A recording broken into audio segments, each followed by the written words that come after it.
in an interview on February 2nd. The remarks were just published in part on March 9th. We are now on Monday, March 11th. The Pope said that negotiation would be his preferred prayer for the solution of the war in Ukraine, but people have attacked him because he used the phrase white flag, and they have now said the Pope is proposing that Ukraine surrender. You've met with Pope Francis on a number of occasions. You exchanged, actually, I was with you when you met him in 2013, more than 10 years ago. He had just been elected. You have become a kind of back channel between Pope Francis and people in Russia, including people in the Russian government. You are representing the Pope's ideas in the Russian press. You are here tonight to talk to us about these last remarks on the white flag and whether it means cowardice or courage. Good evening, Leonid. Good evening, and I guess it's a good day or good morning back to United States. Thank you first of all for inviting me, and I would like yes to clarify the point on white flag and actually the vision of Pope. I think that with all responsibility, I can express vision of Pope very correctly on this conflict, and mostly not on this conflict, but how to finish it. So when Pope is talking about the white flag, it does not mean that he's asking for surrender. And actually, more than that, the symbolism of white flag is an international one. I mean, in military culture. And the white flag on the battlefield does not mean surrender. When on the battlefield, two lines fighting each other, and when someone raising white flag, it simply means stop fighting. I have something to tell you. Just give me a sec because I'm sending deputies. They will express what I want to tell you. And at that moment, the other part, they stop shooting, so they do ceasefire. They waiting when to receive deputies from the enemy's army, and they discuss things. Usually, they discuss, for instance, let's exchange the dead bodies, or let's exchange the wounded people, or even they can say, well, we just killing each other, allow us, we will go, or you go. So they discuss very pragmatic things. Okay. So, but it does not mean never. It didn't mean in the culture, military culture, surrendering sign. It's mean only negotiation sign.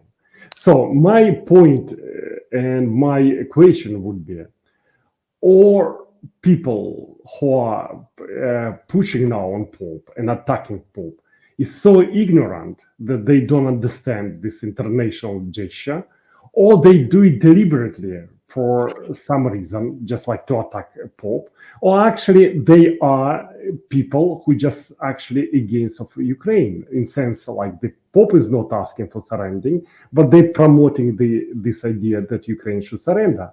And I, with all my responsibility, I can tell you even more than that. I'm here in Moscow. I can tell you more than that. That not only the Pope not talking about surrendering for Ukraine, but even the Russians, they never put this in their speech. They never, even the biggest propagandists in Russia, like on TV, they never say that Ukraine should surrender. So there is no message like that. So even the Russians, the Russian narratives is that Ukraine should negotiate, and actually they putting two questions on what you need to negotiate. There is no territory discussion in the negotiation, but 2 points they say, you know that how we stop the denazification and demilitarization, you know. So Denazification and and, yes, Leonid, can I summarize? The Pope has been attacked for calling for negotiation. When he called for negotiation in this interview, published 2 days ago, in part, People said this is calling for surrender. You are saying this is a complete misinterpretation of what the Pope said. Yes, yes, Mean that you are surrendering when you lift the white flag. It means let's talk. Let's yes, have exactly. The and white flag has only this significance. it's Yes, creating a space where people stop shooting for a moment and they can take the chance to hear a message, receive an emissary, start a conversation. This exactly. is what the Pope is calling for. Then you're further saying that the Pope's message has been either intentionally distorted because people don't like the Pope, they don't want him getting involved, they want to describe him as a coward or calling for Ukraine to completely surrender, which is not what he did. This is what you're saying. Yes, And yes, so we're in a exactly. very delicate moment because you believe that this war has gone on for 2 years and more now because it was February 2022. We are now in Yes, March 2024. There have been hundreds of thousands killed. So there's yes, been one of the most brutal wars since the Second World War. I yes, think it would be the most brutal. yes, And hundreds and thousands of young men have been killed. Millions have left Ukraine. I would say hundreds of thousands, perhaps, of Russians, we don't know the figures, have also been killed. And you're saying that the Pope is saying to everyone, let's consider a pause for talking and let's lift that white flag saying, stop, let's talk. And you're yes. saying that he's the only one in the world because so many other people are making money from this war that he's the only one. Who is And not interest? Who does not have any interest in this war? Exactly, because all other parties they getting from the war. I mean, they making primarily they making money, and only the Pope and Holy See does not have anything back from this war. okay, This so is why he is interested to stop it. And actually, his message, the message now that for many people became, for some reason, scandalous, but his message is the same. He did not add anything from the moment when this war started. So for 2 years, he's saying the same. So, firstly, he was like directing this message to Russians, thinking that Russians should start negotiation. When he see all readiness, and he actually somehow he has all the proofs that Russians are ready to start negotiation. Now he just like directing the same message to Ukrainians. He say, "I convince Russians to start negotiation. Now you Ukrainians should also do the same. So you okay, need. So somehow I saw the white flag from Russia. I want now to see the white flag okay. from So Ukraine so and to sit here and to talk. So this is only the message of Pope. okay. And now I don't understand. I think that it's like the same pro-war lobby. They're trying to attack Yeah, Pope. you Yes, call it pro-war lobby yes, is attacking the Pope. I Pope. repeat your words. You speak beautiful English, and I feel that I do understand you, but you have a slight accent, so I try occasionally to repeat what you say Thank you, simply to make it more clear. Only thank for you. that. But you say the Pope received a signal from Russia that they are ready to talk. Can you confirm that and explain how can you say that? Well, firstly, because he has all his channels, channels of communication, and so also he had the official confirmation from the top Russian officials, including with Putin. That we spoke the last time together on the Tucker interview, and then even in the Tucker, interview to the Tucker Tucker Carlson Carlson, yes, interview. when Yeah. he said that I am interested in starting negotiation. So, and when I start negotiation, all the questions are on the table. It does not mean that I'm coming with certain agenda to my Okay, so negotiation. you're saying that the signal to the world and to Pope Francis is clear. Putin, by giving Carlson the interview, you by talking with Pope Francis, and you have told me you speak with him every week on the telephone, Yes, and you visit Rome, and you stay in the Domus Santa Marta. We could show that photograph just to give some bona fides here. That is you, Leonid, in the middle. That's Pope Yes, with Francis. my wife. And that is your wife, Hmm. Svetlana Kasyan. Hmm. You are from Rostov on Don. You are a Cossack. Your father was the head of the Old Believer community in Russia, and you are the head of the Old Believer Consortium. What is your exact title? I'm the president of the World Union of All Believers. All right. And this is 5 years ago in the Domus Santa Marta, where Pope Francis lives. Pope Francis likes you, trusts you, and he likes your wife because she's an opera singer, and the Pope likes opera. So, this is the mystery that by strange fate, you and your wife became friends with the Pope of Rome. And at the same time, this was way before the war. No one thought there would be this war in Ukraine. And so you were probably talking about your children, your Yes. your religious faith, about music and opera. Yes. And then Yes. the And he war. became our spiritual father, I would say. Yeah. Now I would say, if you ask me, what is your relationship with Pope? Now I would say he's my spiritual father and my family spiritual father, even Okay. if he's Catholic and I'm Orthodox. But I consider him as my spiritual father. So I do. This is why I'm saying that I want to express you that my all feelings for Pope, and this feeling is not kind of fake. I does not have any reason, to have fake emotions for him. So I'm just my emotions to him based on rationality, on what I see, what I hear, and what I interpret. So, Okay. So and my point is that when I say on Pope something, I'm trying to be very to represent him and to interpret in very correct way. So now, if I'm saying that Pope is inviting Ukraine for negotiation and not to surrender, I just like, I'm Russian. In opposite, I would say, well, I need to be in support of this kind of interpretation, but I'm not, because I know the Pope vision, and right. Pope vision is like to invite Ukrainians and to make Ukrainians to be ready to negotiate, like he made the ready Russians. I mean, it was for him very big job to convince Russians for the same, because Russians the same. If you analyze Russian approach 2 years ago, it was very different. So Russians would say we don't negotiate. Yeah. So, and Pope just day per day, establish a relationship with Russians, communicate with Russians. So he convinced them. Okay. So So you. now his job is to convince simply Ukrainians to bring at the same table. So Okay. Russians say that they're ready. So Pope wants to see.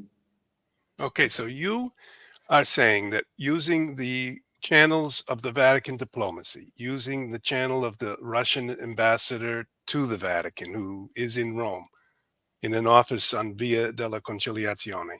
And he went there a few days after the war began, and he spoke with him. He walked from the Vatican down to the Russian embassy because the Pope doesn't want the killing to continue, because it's too many deaths and it could expand into a nuclear global war. So the Pope wants peace, and peace starts with talking. And this has been his message.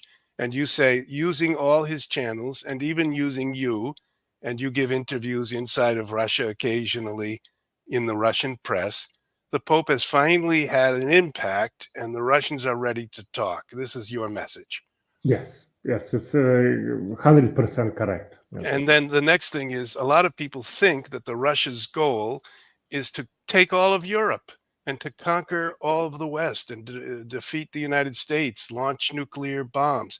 People say to me that I am naive, that I do not realize Russia's true goals, that Russia is still communist, that Russia is still atheist, that Russia is going to destroy the West. It will be God's scourge on the West. So the So Pope. the Pope, yes, he's kind of Pope in some way. He is willing to take the risk and to be guaranteed, kind of, to be guaranteed that Russia is The serious. Pope himself, you're saying, is Yes, guaranteeing that he will be a sponsor of the yes. talks. He will He'll be co-signer. Yes, a he just like co-signer. he take all the risks, saying that he wants to guarantee that Russia is serious in her desire for talk and for the peace. So now, and Russians, they confirmed to Pope that they will come actually to Vatican and sit at the table Wait, with anyone whom Ukraine will send. you are So saying, wait, this is news because I don't think you said this before. The Russians have confirmed to whom, to the Pope, that yeah, they are willing to send their top people to to Vatican, yes, the Vatican to have a to the Vatican. discussion with Yes. Ukrainian authorities about a truce, a peace talk. And you're saying that And, this and means, the Pope will be in the middle. They agree on that. So and the Russians Pope would agree. be the kind of the arbiter or Intermediary, the yes, he will host, be. Yes, he will letting be both someone sides who will talk. be trying to put argument at the common point acceptable for everyone. So really, we are confronted with two possibilities. The war will continue. Many thousands more will die. It possibly will expand. People will continue to fight on the lines. Armies are lined up on the lines between Donbass, which is the eastern part of Ukraine, and the rest of Ukraine. And the Ukrainians are lined up there. And if they continue to fight and fight, certainly thousands or tens of thousands more will be killed, Millions can be, yeah. maybe millions. Yeah, And yeah. the I mean, it's like if it's, I would say, I would easily say that it's 500 or 600 thousand per year dying. Yeah, well, from both sides. Yeah. yeah. Okay. So those are huge numbers. Those are young men. Those are taking the fathers, the potential fathers of Ukraine, but also of Russia away. They are taking off their arms, their legs, their faces are burnt off. And the Pope is saying, let's stop. These should be, in a sense, cousin countries fighting now instead of just talking about how to make peace. Obviously, what this implies is that there could be a compromise. The Russians don't want to take entire Ukraine or all Europe. Is that true, Landon? What Look, does that? Russians. No, no. Firstly, Russians. What they just when they say that they stop this conflict, they didn't say that it was for territory. They say that it's only for 2 points: demilitarization and denazification. So Demilitarization and denazification. of Ukraine, whatever it is you call it. So the point is that if you start negotiation, you just go to that point, and you just like say, okay, you aware of whatever, so let's we fix your kind of worries. We will do things that you will be more comfortable to live to be our neighbor, and then the conflict is finished. Okay, and So so what the situation also on today, March 11th, is leading towards a deadline. President Zelensky in Ukraine ends his mandate on March 31st. Normally, according to the Ukrainian constitution, the yes, fifth year after the election of the president, on the last Sunday of March, there should be another election. Now, yeah. apparently, they're not going to have the election because it's a martial law situation. But normally in Ukraine, his term should end and he should no longer be president in April. And Yes, therefore, there won't. this is also the new very big problem, a new factor, because for Russians, like in May, he will be not president anymore. So he will be just like regular dude, regular Ukrainians. Regular dude. Well, I mean, in sense, he will be not protected by his status. So, for Okay. instance, Russians, they don't attack him now And because he's protected by status. They and would then not attack because he's a president of the country. okay, You then know, in May, he'll be a regular soldier. so the second factor, so there's a political crisis in a sense looming in Ukraine, and the election I think is canceled.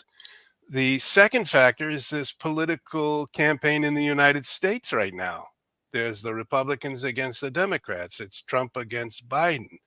And in this context, people here don't want to seem either weak or cowardly, and therefore, and this is simply heightening now, week by week, the rhetoric is rising that we should give greater support, that we should consider using American troops, that we should be willing to use any means to defeat Russia.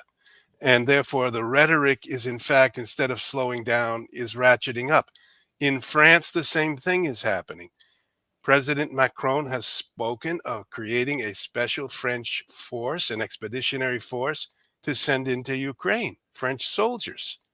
Even the British are talking about doing this. In other words, after 2 years of war and after a kind of frozen conflict for some months here along the line between Donbass and the rest of Ukraine, the rhetoric is to expand it and to come to a final victory. Well, Meanwhile, yes, the difference is that like Europe and America, you have only rhetorics, but in Ukraine, people are dying. You know, they're really dying, and because of the rhetorics or whatever. But and Pope wants to stop the dying Ukrainians and Russians. You know, so and going back to the white flag, and I think that actually Pope himself representing this white flag. So because Pope is white, you know, I see now picture, he is white.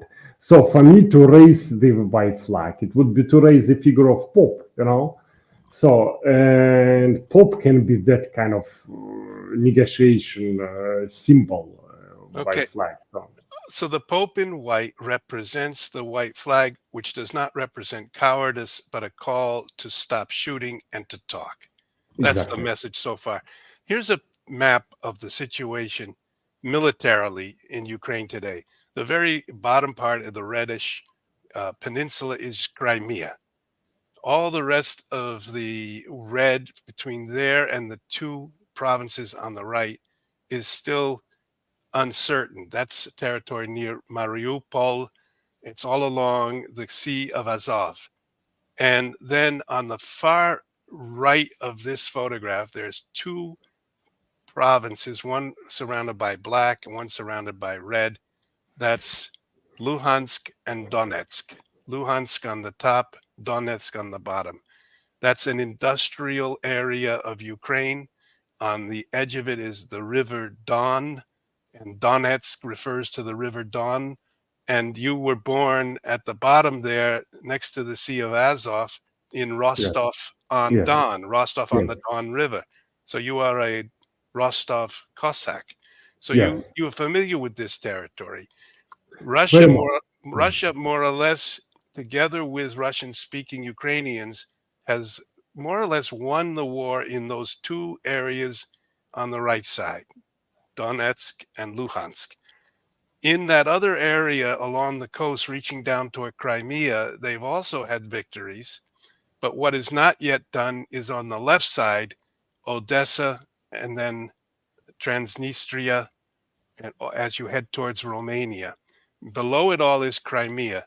So what people are saying is if Russia would not have peace talks, they might continue to try to take that coastline and take Odessa. Not only that, I think that my prediction, I mean, it's just prediction, if you want to hear me. So, I mean, if Russia will not put at the negotiation table of Ukrainians, they will go back to Kiev. Because it's like, why my prediction? Because it's like the logic of the war. When the United States attack Iraq, it does not attack small cities, it goes to the capital. In Afghanistan, it's the same. So the point is, when you take the capital, all country collapse. You know. So the logic of the war convinced me that actually, if Russians will not see that Ukraine wants to negotiate to finish this war, they will put all their forces to the Kiev. They will just even not go to Odessa or to Kharkov. They will go straight, put all their forces to Kiev. I guess. I just, Okay. you know, don't want to be accused by anyone. So I just like talking only about the logic of the war.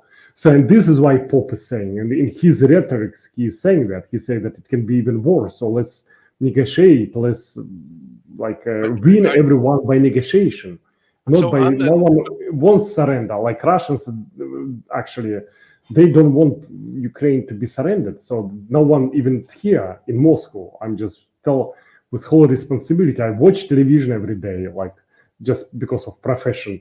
So you don't hear anyone who just like talking about surrendering Ukraine or asking for surrender Ukraine. No one talks of that. So so I what mean, would not be only Pope, but even the Russians, they don't talk on surrendering. but looking at this So, map, it would seem evident that there would be a territorial negotiation which would stabilize Ukraine and establish a certain status for these areas in red, and that this would be the object of such negotiations, not to take all of Ukraine or all of Europe, but to give a special status to these regions, which do have a large portion of Russian speaking people and which are already, in a sense, under control of Russia. But if they don't negotiate and create a special status, what you're saying is Russia will be tempted to go on to Kiev, and the West will be tempted to go and fight against Russia and expand the war in a way that would be dangerous for the whole world. That's yeah, where we yeah. stand right now. Then it will be dangerous for Europe and the world. Exactly, you're saying that it's not. Well, when people say that Russia will attack Europe, will attack America, you always, ask why. You ask why. For instance, in Ukraine, you understand the dynamic. In last 10 years, you see the dynamic of things. Like if we're talking about attacking Europe, like why? What's the point? Because Russia, I mean, you attack for economical reason. So Russia does not need anything in sense like it has oil and gas. Now it's just like putting all the economic chain toward China. They even not interested anymore that Europe is buying the gas because like China buying it all. Yeah, So you're I mean, saying there that is no reason. There is no reason like to so, risk to attack. And even if you take Europe, like for what? What you do with that? I mean, it's like crazy thing. all right. So you're So saying that it's only we're at propaganda. a Yeah. in early March 2024, we're at a pivot point where the war, a terrible war, which actually this other slide gives us a summary of the war. This was created on March 6th, just 5 days ago. 2 years since Russia's full-scale invasion. I'm trying to set the stage here, where we are now after 2 years. Ukraine was first almost taken, but now has recaptured about half of the occupied territory the Russians originally took to create these red areas we were just looking at. Russia still occupies 18%, almost 20%, which is 1/5 of Ukraine, all that red area. Ukraine made a counteroffensive last summer, and it was looking that they might break through in that red area, but they didn't. The Ukraine's counteroffensive efforts have stalled. They were supported by the Americans, the British, the French, by NATO forces and by NATO intelligence, but they didn't break through. Russia has fortified its defensive lines in eastern Ukraine. This is almost like a World War I scenario where the Russians make a front line, then a second line, then a third line.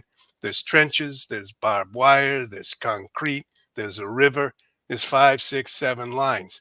In other words, to defeat Russia now and get them out of that red area would be a terrifically costly and murderous prospect. Not easy. Meanwhile, Russia continues to bombard Ukrainian cities and blockade its ports. Ukraine has stepped up drone attacks in response on Russian ships and infrastructure, sometimes into Russia itself. So it's almost extending beyond this red area into Russia and into Western Ukraine. Since January 2022, Ukraine has received $278 billion in aid, which would have been used in peacetime to make the country into a beautiful park. It could have made Ukraine into a beautiful, prosperous country if you spent that much money. Instead, it went for Quick money. bombs. Yeah. Thousands of shells of artillery are being sent every day.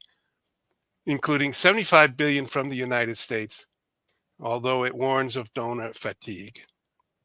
So then, and so there's many civilian casualties, 20,000 civilian casualties, and the situation of the country of Ukraine is that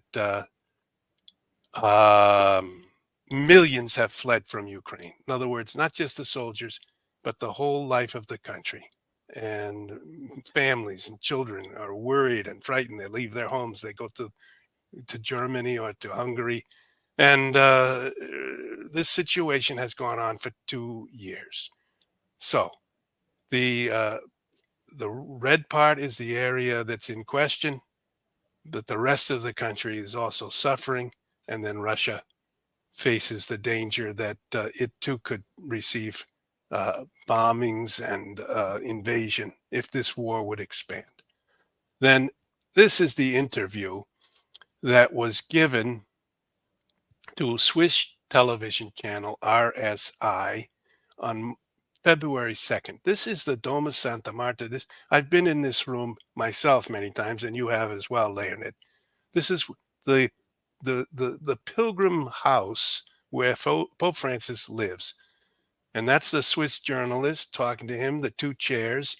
And there's a big picture of the Virgin Mary untied of knots in the background there. And you and I have both been in the Dome of Santa Marta in the past and sat in that room together talking in the evening. But when the Pope does an interview, or sometimes even when he receives the president of a country, it's in this same place. So this is the room where the interview occurred. And what he did was, in this part of the interview, he said, the Ukraine, at the very top of the page says, Papa Francesco, l'Ucraina abbia coraggio della bandiera bianca. Ukraine should have the courage of the white flag. Now, that was the phrase that now has been attacked ferociously, saying Francis is giving wrong advice, that he's calling on Ukraine to surrender. And the caption of the slide, Ukraine must have the courage of the white flag. The word negotiate is a courageous word. Negotiations are never a surrender. So this is the conflict that has emerged over the Pope's words. He said, let's start talks. Let's raise a white flag of truce. And then he's been criticized, saying he's calling for surrender. And we came on this program to defend the Pope's remarks. Correct? Yes, exactly. And my point is that people who are now accusing Pope falsely, they actually hurting Ukraine, because, for instance, in Latin America, people who just like don't follow all in details all this interview, they will just say like, here, Pope asking for surrender. And they will ask Ukraine, you need to go to surrender because Pope asking, you know. So this media, these journalists, actually, they're not hurting Pope. They're hurting Ukraine by promoting false message. Yeah. And actually, they also, I think the politicians, Ukrainian politicians doing the same.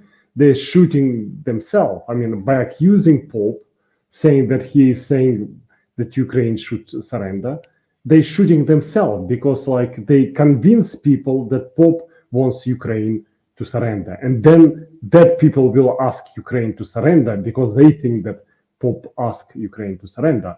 So I mean, these people kind of very unresponsible in attacking Pope, and they're not hurting Pope. You cannot hurt Pope. They hurting Ukraine, and this is why they kind of very unresponsible in their way of dealing. So Pope is only asking that Ukraine should go to negotiation table with Russia. And I think that Catholics in America, you have lots of influence. You have to help to promote this message Leonid, and to convince Ukraine to go to negotiation with Russia. Russia is not giving any condition. It's not giving even condition territory on nothing. So you just start negotiation, and then you see where it will bring all of us. Okay, we have a comment from Judy. You cannot talk peace without involving the United States, which is fueling the war. Now, Landon, don't we have a President Joseph Biden who is a Catholic, and Exactly, and the exactly. head of his religion is this man, Pope Asking that. Francis, Exactly. asking him. Exactly. This, yes, yes, So exactly. And this is also people asking me today, well, but what you think that Pope is, what he's not respecting international law or what it is, international borders. And I tell to them very simply, I say that Holy See and the Vatican, they're not part of United Nations. They just only observers.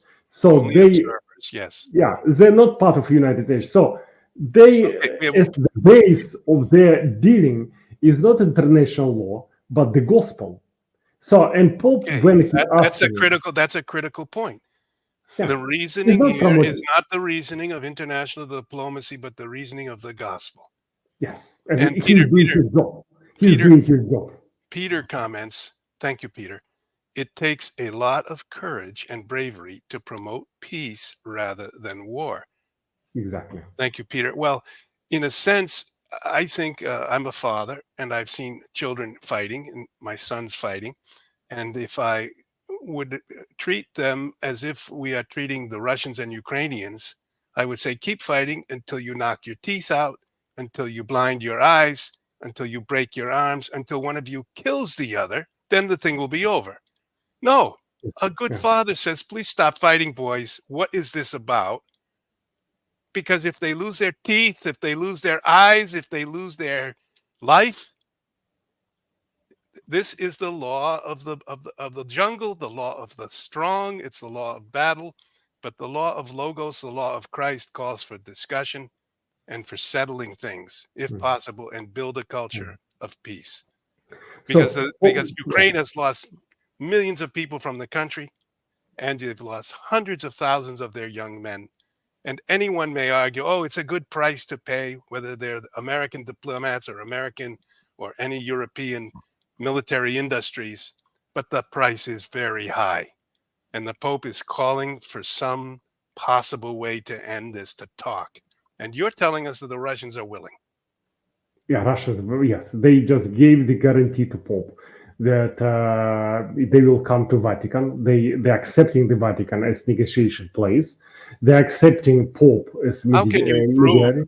How can you prove? What evidence? How can you prove they told this to the Vatican? Well, I mean, just there are certain things that you cannot put on the on the table because like to hurt.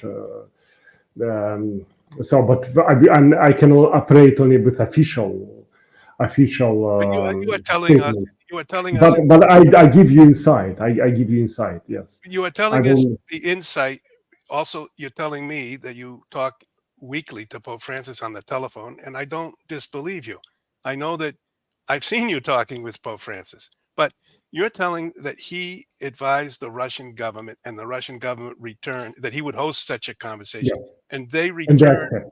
approval Russians saying accept. we would participate, Yeah, and they you're accept confirming that. exactly. Yeah, yeah. They yes, yes. They're accepting, and they more than that. The more than that, they say Russians give the confirmation that they will not go more. They will not how say the Invade advance further, invade further. advance at the moment when the negotiations start. When the So negotiations they will start, halt their they will advance. not. Yes, they will And, not, and then negotiate. and the reason this is significant is because every day for the last 10 or 20 days, the Russians actually have been advancing 50 yards, 100 yards, 200 yards. They're taking little villages all along the But front. here, And the please, report is that even the front worse. is about to collapse. This is what I say. This worse even because it's like not only the small things. Because usually in the war, you take small things, then the front collapse and you just advance. It's actually happened with Russia in the First World War, for instance. And so for 4 years they were keeping, and then they. So the same. All observers they see it happening with Ukraine, because like Ukraine can be collapsed in any moment. So but the Russians willing that they will stop. They will stop advancing at the moment when negotiation will start So at you, the Vatican with the Pope. right, So without telling us your source, you've told us that from the Kremlin itself, you have information that they are willing to go to Rome with a team with, I guess, Sergei Lavrov, who's your foreign minister, your top negotiator, and that they will or be when supported by Putin to talk with leaders from Ukraine and anyone else that might be invited yes, to and that the and to moment have those talks, to have Pope as intermediary. Yes, the moment those talks begin, the Russians will not advance further. And yes. you This is can you just the tell me though, is there anybody in the circle of Putin that you could name that you know or that would confirm this? That if another journalist wanted to confirm it, or would the spokesman for the Kremlin confirm this? Would they well. officially? I guess you can. Yes, I can. I guess even this spokesman, like the Kremlin spokesman, he would confirm that. And actually, he confirmed even today, like by RIA Novosti. He said that we just confirmed even today. He had the confirmation, official confirmation, RIA Novosti, like even not only by text, by speaking, where he said that Putin is willing to negotiate. He said that Okay, thank you, Pope, for reminding. We confirming that Putin is okay. interested to negotiate. So you say the press Even spokesman. today, I yeah, guess yeah, it's yeah. Peskov, Peskov, yeah, Dmitry Peskov. Dmitry Yes, Peskov, who's a yeah. kind of a tough-looking man who is in a tough spot in between the Russian Kremlin government and the rest of the world. All the journalists know him, Yes. and So yeah, you can search, and our viewers can search. I'm sure that it will be in English because usually they translate okay. like And so Sputnik, I would say. today Peskov entered Speaking. it. Today Peskov entered into this controversy over these Yes, he words. confirmed today that Putin, and he say about Putin, not about himself, but just say that I'm confirming that Putin is interested to negotiate. That Okay, it's only that Ukraine is refusing. And he thanked Pope for the service of promoting the peace, and he said that we are confirming that Putin is willing to negotiate. But okay, more than that, the thing is that they're accepting the Vatican as negotiation because, like that in our so they created the gradation of the countries, friendly countries and enemy countries. And Vatican is in the list of friendly countries. It's only two other countries in Europe who are considered as friendly: Serbia and Hungary. So, but Vatican is considered to be a friendly country. So it's allowed by the law to use Vatican as negotiation platform. So, but they are confirmed to Pope that the moment when Ukraine is ready, that they will come to Vatican. They want Pope to be mediator in this conversation, in this negotiation. They confirming that from the moment when negotiations start, they're not advancing, and they confirming that everything can be on the table. So they don't have any condition, any precondition. So they say that any argument by Ukrainian can be used. So okay. we, with the So then, Pope, we will find common ground. But so the other side of the equation, if the Russians and the government of the Kremlin has indicated its willingness, and the Pope has made this as a suggestion, let's talk, let's have a truce. The opposition now and the depiction of the Pope as a coward or as calling on the Ukrainians to surrender, this is coming from people who don't want these talks to occur. exactly, this is from the war lobby, from the war War lobby. lobby, the war Yeah, lobby. yeah. So So they're what interested that this war is going on for political reason, for economic reason. what I don't know, maybe from the perspective, for satanic reason, because I believe that people like satanic, like have in mind Satanism as a religion, so and they Satan, interested. yeah, Yeah, Satanism. yeah. I think yes. So they interested that Christians are killing Christians. So my point is that from different reason, So but wait, the wait, war wait. lobby You is just said interested. now many people don't agree that the Russians are Christians. They think the Russians are atheists, Soviets still. They don't think that Russia ever exited from the Soviet Union, that all of this is a kind of cover up for a secret communist plot to take over the world. You have been born and raised in Russia. You were criticized as a child because you were from a Christian family. Your father Yeah, was an old believer. They yeah, laughed at you in second grade when they said, the teacher said, anybody here believe in God? And you were the only one that raised your hand. And then the teacher said to the rest of the students, everyone laugh at him. Is that yeah. true, Leonid? Yeah, yes. Not only that, the teacher was asking the children to beat me up. So it was different way of trying to convince me to say that I'm also atheist. But what But is they the did not truth succeed. then? What is the truth about Russia? Is Russia a country that could return to God, or is it Well, a I do believe. I mean, at least culturally, it is Christian country. I mean, you've been here many times, yes? so but at least culturally, it's Christian. Well, of course, we have different also religion like Islam. There are lots of Jewish people here, Judaism. So when people like media, Russian media, very much kind of, you have lots of Jewish there. For instance, even famous propagandists like Vladimir Solovyov, he's apparently always he said that I'm Jewish, or like on his show, I'm Jewish, I'm Jewish, I'm Jewish. So I mean, in Russia there are different religion, different But what I want to raise, different what lobbies. the American public and the European public are concerned that Putin might just be a KGB agent. He was a KGB agent, so that's not false. He was. But what is your view from Moscow of whether we should talk with the Russians and make peace, or whether we should engage now in a continuing and greater war to remove Putin and to remove all the former Soviet people and change Russia? What is your view of it from Well, very living easy. in Yes, Moscow? my very suggestion is very simple. I mean, Pope gave us the Christian way, and he indicated the gospel way, what would Christ wants us to do, and then we choose what we want to do. So my point is, if we are Christians, really Christians, we need to follow Pope. And apparently, Russians right now, not 2 years ago, not 3 years, I mean, right now, by willing to have negotiation, they are more Christians.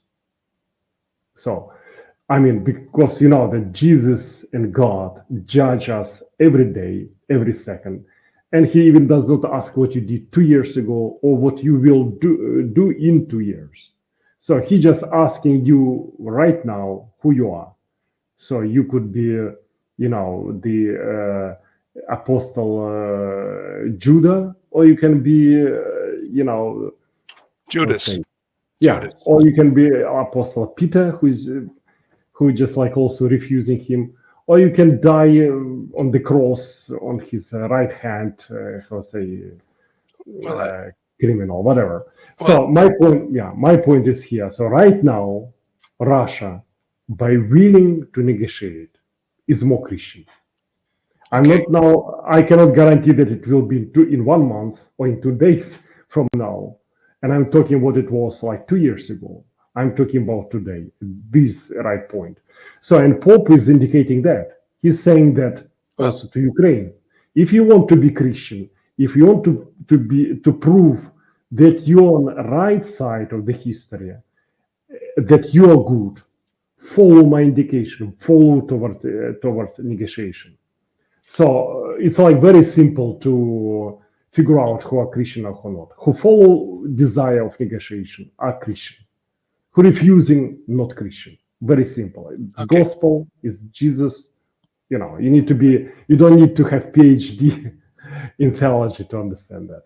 You don't need a So PhD in theology to understand that. yeah. Leonid, you're a Russian. Are you hopeful?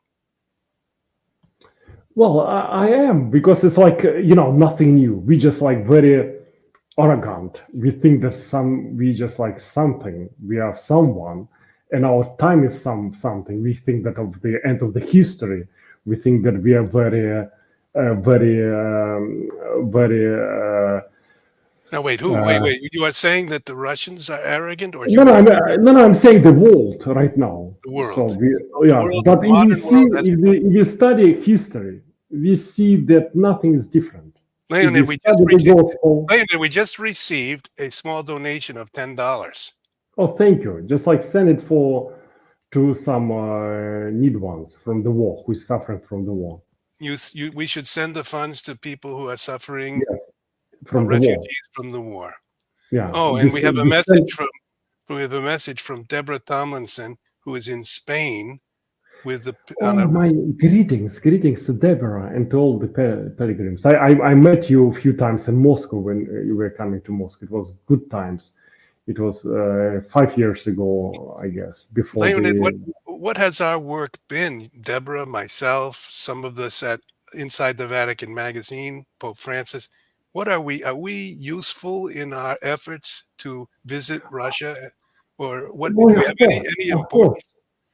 of course. I mean, my point is, well, I don't want to be very brutal, on my expressing my vision on the what is it, patriotism, what you need. You know, Patriotism. yeah, I mean, the story of the Christians when the Jerusalem fell in 70, 70 and AD, Jerusalem was yeah, conquered by the Romans, by the Romans, and and many where Christians went to Rome, the you know Christ, that.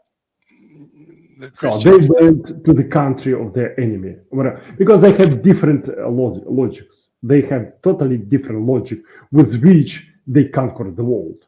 So With their which logics were: we are Christians, we need to spread all over the world, we need to influence the world. We cannot be influenced by politics because all this politics is manipulations, and it's all this usually like all this politics is manipulation.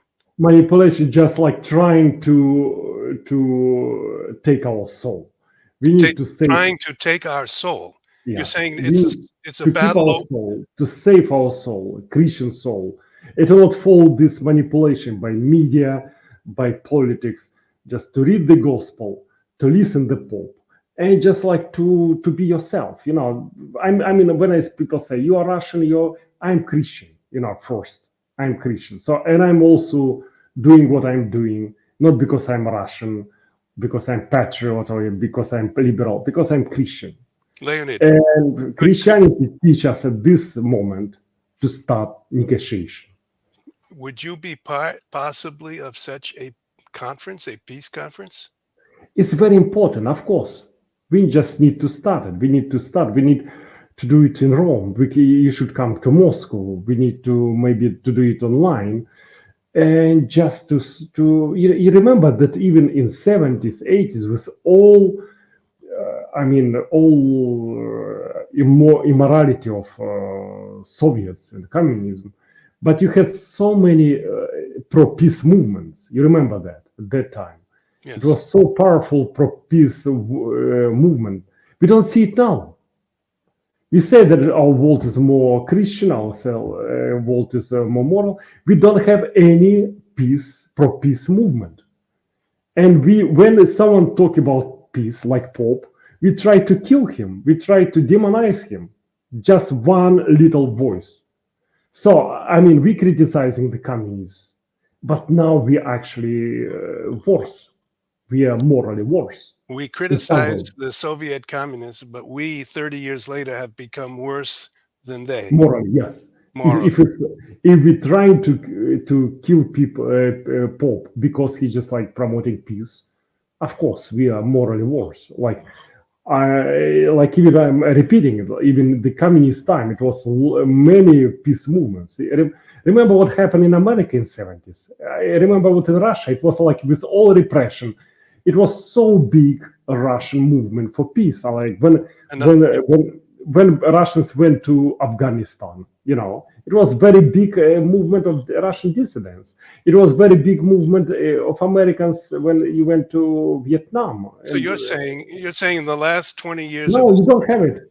yes, you're saying there's no peace movement today. You're surprised, you're astonished because even in the Soviet Union time when there was Star Wars and people were worried there might be a conflict between Russia, Soviet Union and America or NATO, there was a movement inside Russia and also in the West, always in favor of dialogue, in favor of exchange, in favor of brotherhood, in favor of peace, especially between Christians. But now all of this in a supposedly free time, post-Soviet time, has disappeared entirely.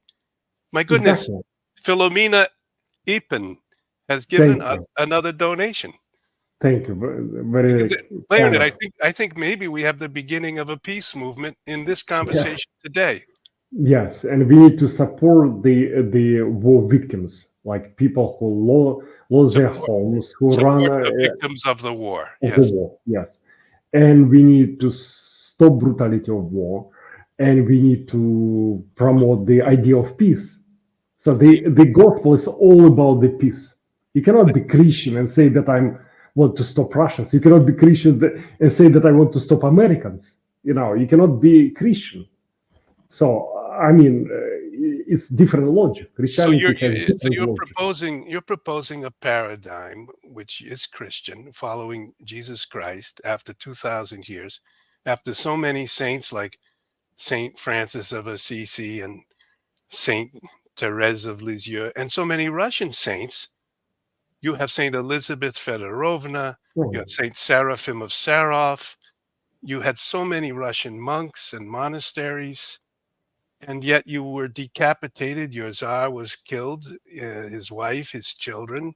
You became an officially atheist country, so that when you went to school, you were the only one who still believed in God, and all yeah, the other children were told to laugh at you and to beat you up. yeah. And so, Yeah, yet, and yeah. now And, today, and then it happened a miracle. Yes, because I think that it was miracle that 91 people felt sorrows for being atheists and went to the churches. So felt sorrows for having been atheist, yeah, yeah. and they started So to return to church. but now we need again to have conversion. So because our Christianity is just very superficial. We just Christians by identity, by cultural identity. We use Christianity as a brand, but we don't believe in it, unfortunately.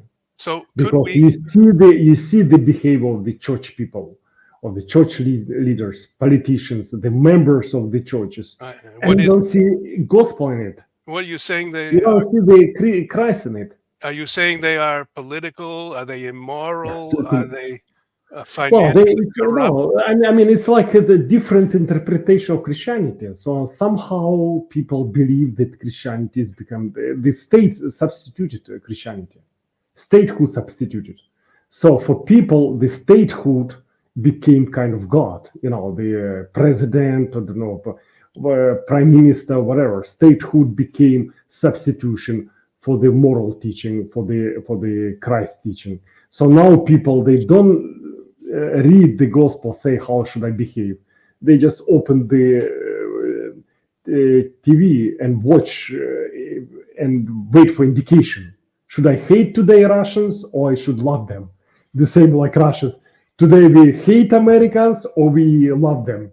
Oh, So we substitute Christianity with statehood, with television. yes, and we have the same And we problem. need conversion. We need to go back to gospel. We need to start reading gospel and to make our own mind.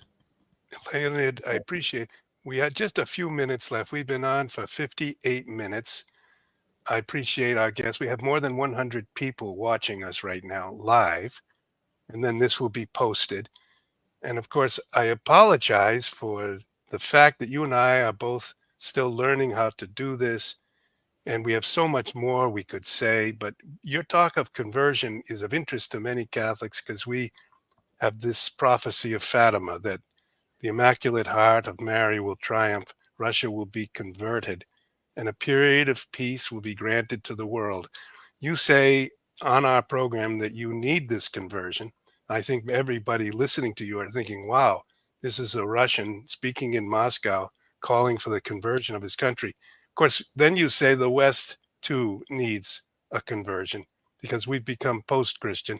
And then you said the danger is government that overcomes the life of the church and the life of the gospel and becomes, in a sense, the authoritarian power becomes almost like a different god, whether it's the Soviet government or the Russian Kremlin government or the American government.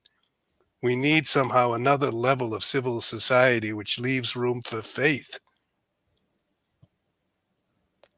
And we need a very independent voice that I think, thanks God, and I'm just deeply thanking God for Pope Francis. I don't know who will come next, but at this point, I can say that we have independent voice. We have the voice that is not connected to any government.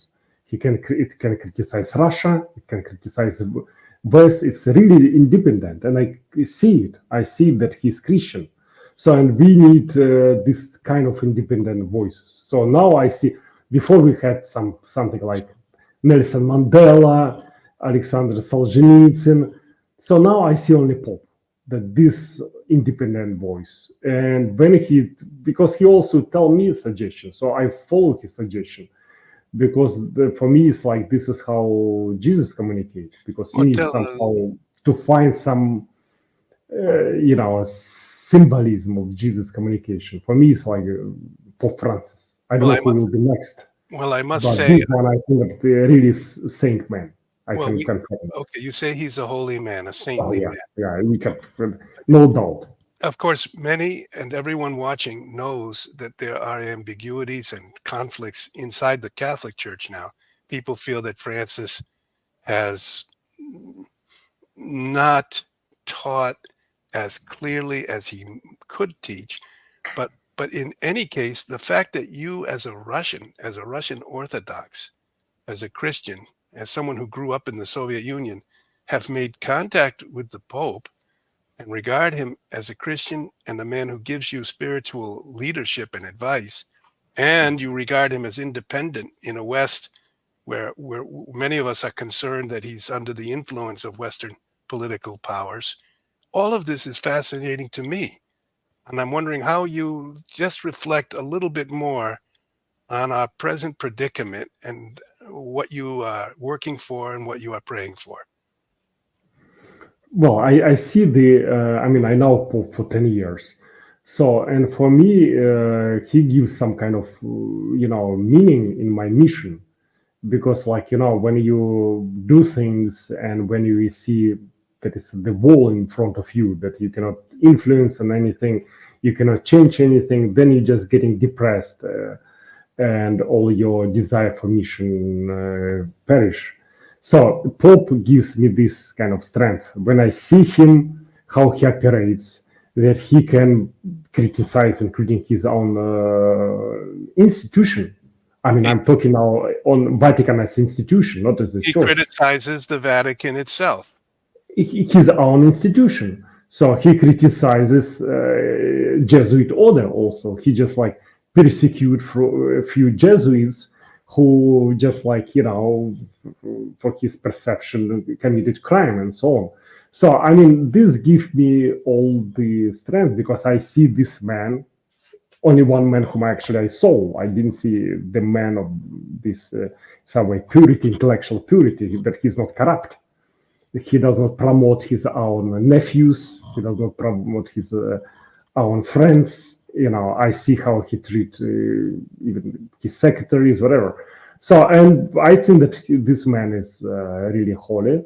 And in my mission, he's my role model. So some people ask me, like, what He, you do in Russia? You're not afraid? Who's supporting you? You're just by yourself. You're representing yourself. And I say, yes, yes, yes, because like Pope Francis is the role model for me. So when you convince that things are right, and right that is connected to the gospel, it's only one confirmation that right, then you just like do without looking around, actually, Leonid, like Pope Francis does. so So, Leonid, it's 2024. As you look ahead, what is the future for Russia going to be? Is there a conversion, a defeat, a victory? Um, does Christ and the Virgin Mary matter to Russia? well, I would say, it's like all culturally, yes, but it's all depend on your personal faith. There is cultural faith of the country. But then it's like always personal faith. It's like always you prove whether you're Christian or not on the daily basis, actually. So it's very hard, to predict. Sometimes you just like thinking that this person will behave this way, but he behave differently. And actually, we see this even in the gospel, like in the society of Jesus. So not all his apostles and disciples were behaving the way he wanted, but it did not mean that he lost the church. The same like if we're talking about Russia. Russia can, as any other society or as any other being, can also commit suicide. Okay, can make sins, but then just like ask God for sorrows. They, just this is our life. We commit sins and we ask God for sorrow, and this is how You mean our sorrow? destiny. Yes. When you say sorrow, you mean For repentance. forgiveness. Yeah, for forgiveness. Yeah. Um, And Russia is like the Russian culture is that. Dostoevsky is about that. So Russian do the crimes, delito in castigo, how you call it in English, crime and punishment. Crime and yeah, Russians do crimes and they ask God for forgiveness, and this is, I think, that it's like all societies are made like that, and including all individuals in our private lives. We every day we make sins, and every day we ask God for forgiveness.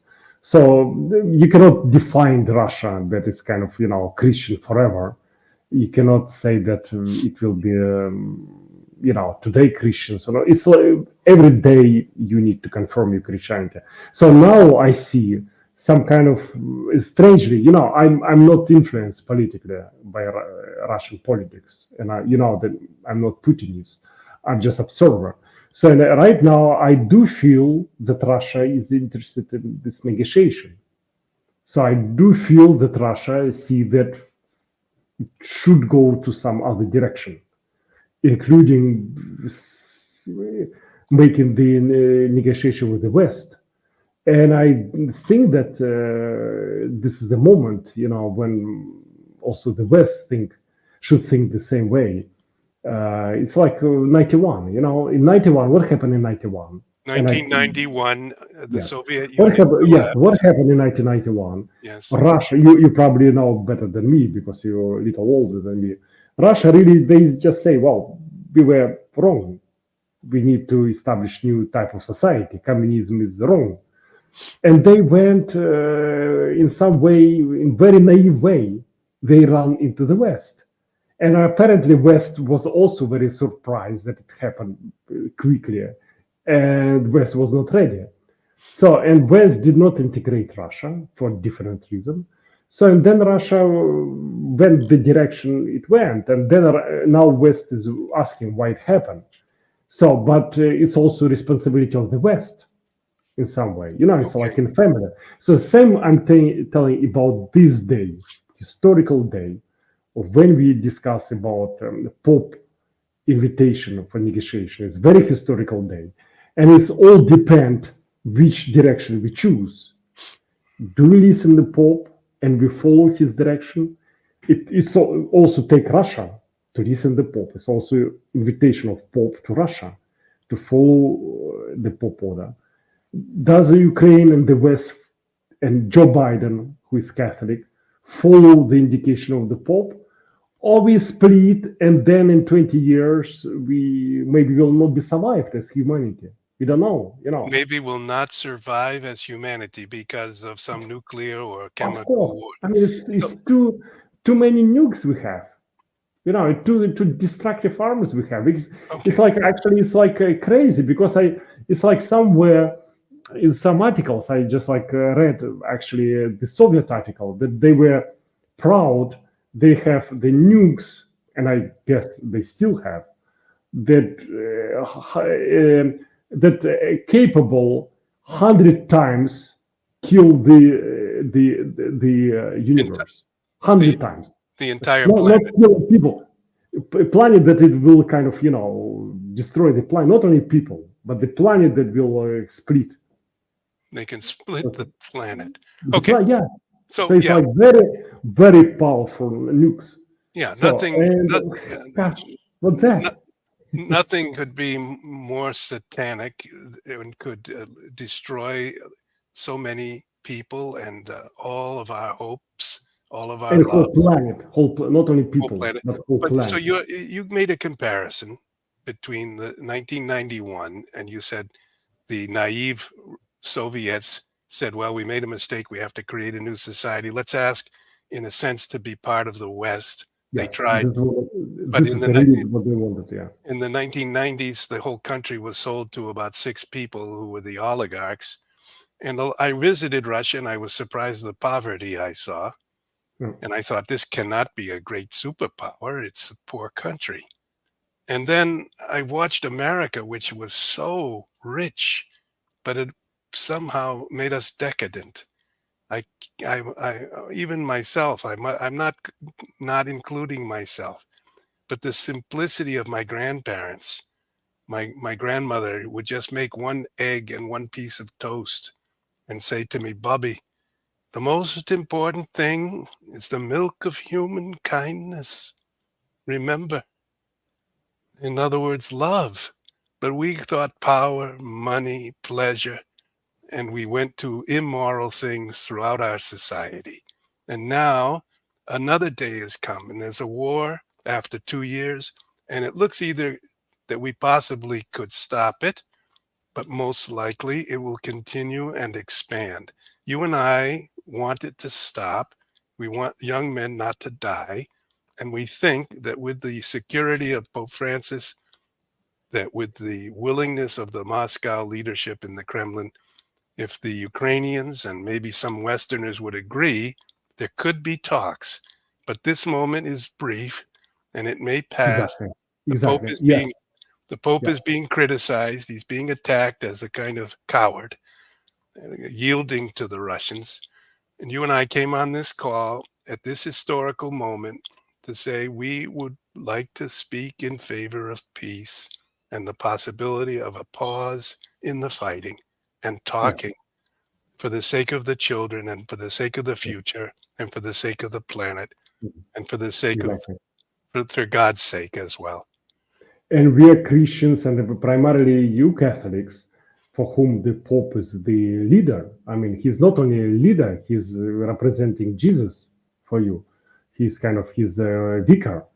So you need to follow. I mean, you need also to invest in that, just like to try to convince Western government, Ukrainian government to go negotiation. The way how Pope somehow with big miracle convince Russians, you Mhm. know. So and we need to start negotiation, all of us, and we need to establish new relationship where we will not be threatened by nukes, by arms, by all craziness that we experienced. So for that we need new kind of new really world order, based on spirituality, based on culture, on tradition, and not just on power, on economical power.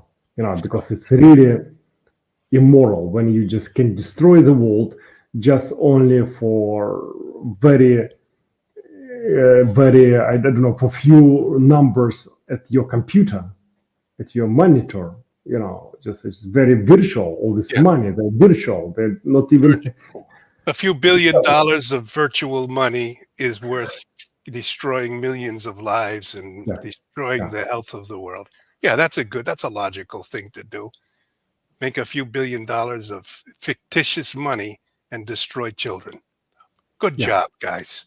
And only destroy yourself because, like, what air you breathing, what water you drinking. We talk now about Ukraine, but what consequences we'll have for years and years. I mean, from all the arms that were used there, you know, we even don't know the type of arms that were used there.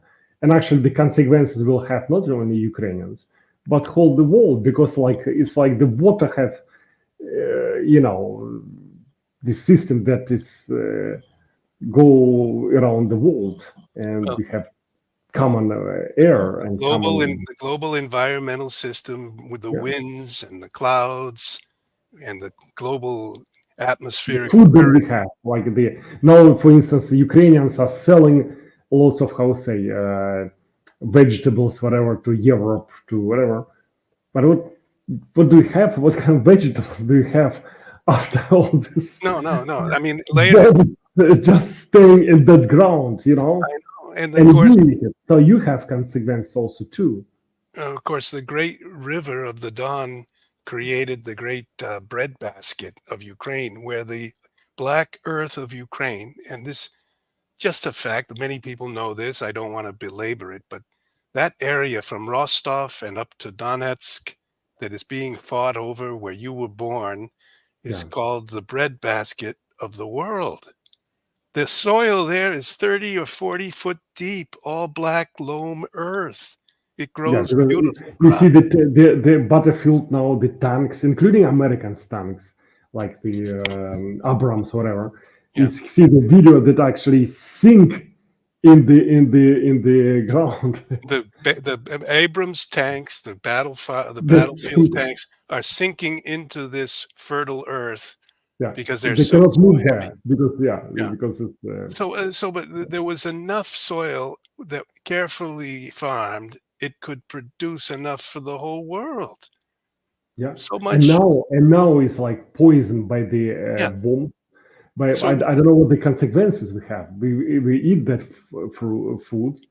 The world will eat this food, like all the third world countries. Actually, most of them go to Europe right now. You know, all these like protests from in Poland and in Europe, like farmer protests. So because like all this food, it goes to Europe actually. And also my question, like after all these bombs, what you eat? So what will we eat? The bread will be infected, the flour itself. But and beyond that, the the environmental movement, the desire to save the planet, they call it, and all the air is filled with 1,000 artillery shells every day, which go into the air and circulate around the earth. It's and if we use nuclear weapons, and people have been talking about it, I'm not making it up. People in various interviews that have been printed in the Wall Street Journal and in Russia, Medvedev, who was president in between Putin's two presidencies, he said we might have to resort to nuclear weapons, and we will. In other words, what I'm saying is, if we we are need to looking at the stop. Yeah, signs of the we need. times, we Yeah, are in a dangerous situation. yeah. God is telling us, you are on the edge of a terrible chastisement. You are going to destroy your future for generations. Your children will be infected with radioactivity, and no one is stopping it. Pope Francis is saying, let's talk.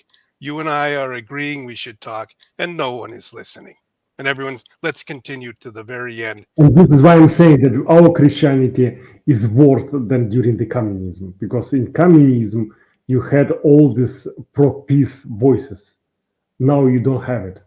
So I mean, we cannot be very how say proud that we are Christians, because unfortunately, in the way how we think, in the way how we deal, we are far away. Leonid, could you just, as we conclude, and it's been nice talking with you, and I want to talk to you again. I think maybe we should do a weekly update, but I would like to talk about prayer.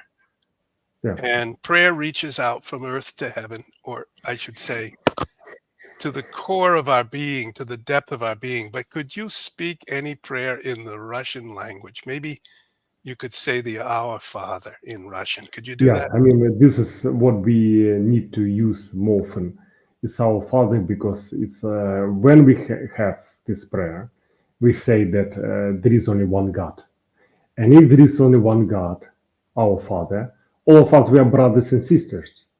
So, and this is why we understand that all this division on the base on politics, on the base of nationality, on the base of religion, are fake and manipulative. So this is why we need every day to pray our Father. Yes, I will pray in not in Russian, but like we use the Slavonic, Church Slavonic, and it's common for Ukrainians. It's common for all Slavonic Okay, so people. Slavonic, it was the It's, language of the Slav peoples yeah, who, it's common for Polish. It's common for Bulgarians, for Ukrainians, for Russians. and So Slavonic turned we, over yeah. 500 years, it turned into So Ukrainian. basically, yes, exactly. 500 years ago, all of us we were speaking the same language. So not only Ukrainians, but with Polish we would speak the same language, or with Bulgarians, other Slavonic people, it was the same language, and then it stopped splitting with different influence. So now, when Polish people will speak, I would not understand it. So, but we have the So the old the common. Slavonic, the sacred language of the Slavs, used in the liturgy when you converted to Christianity in the 900s, more than 1,000 years ago. And could you go very slowly? And so maybe you could even say in English what the words are, each phrase, so that we Okay. can Well, understand. let's say it's like our Father. Huh? You should know. Our Father. And how is that in Slavonic?